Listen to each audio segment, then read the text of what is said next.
Dans le Grand Vancouver, entre mai et octobre, une centaine de cyclistes se blessent chaque mois. Des accidents qui peuvent parfois coûter cher si le cycliste est responsable et n'a pas d'assurance de responsabilité civile, comme le rappelle cet avocat spécialiste des accidents de vélo.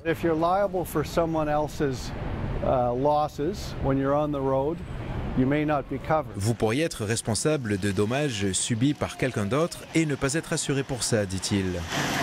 La plupart du temps, si l'accident implique un véhicule assuré par ICBC, le cycliste, assuré ou non, sera couvert pour ses blessures, mais pas contre une demande d'indemnisation au civil. Des indemnités à payer qui peuvent ruiner une vie.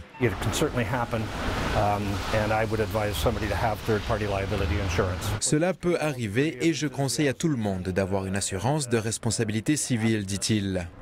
Le problème est qu'il est impossible pour un cycliste au Canada de se munir seulement d'une police d'assurance de responsabilité civile.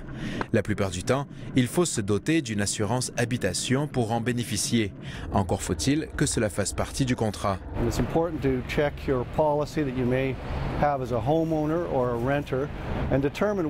Il est important de vérifier votre police d'assurance habitation pour savoir si vous êtes couvert ou non, dit-il.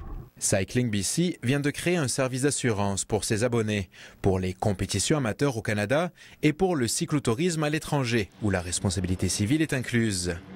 Mais l'organisme espère à terme pouvoir offrir une assurance de responsabilité civile en Colombie-Britannique.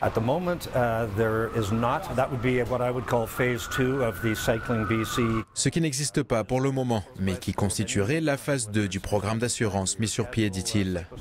En attendant, même si vous êtes étudiant et que vous ne possédez rien, David Hay conseille de se munir d'une assurance habitation, incluant la responsabilité civile.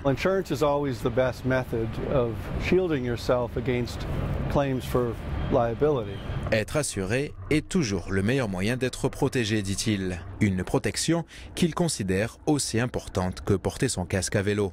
Ici Dominique Palubienco, Radio-Canada, Vancouver.